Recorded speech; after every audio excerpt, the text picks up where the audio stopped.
Ay, sayang mga tos.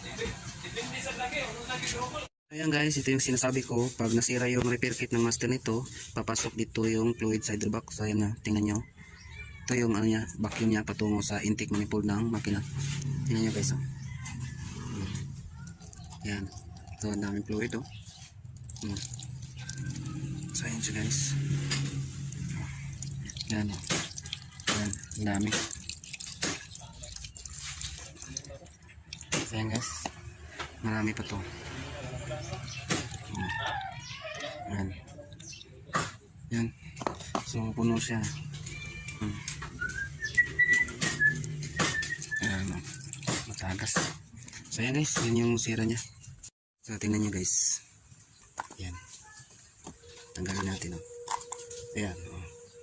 So sira. So kaya matigas yung brake pillar. Ayan. Ang sira. So ayan. So pumasok yung brake fluid dyan. Ayan. Sira yung brake master.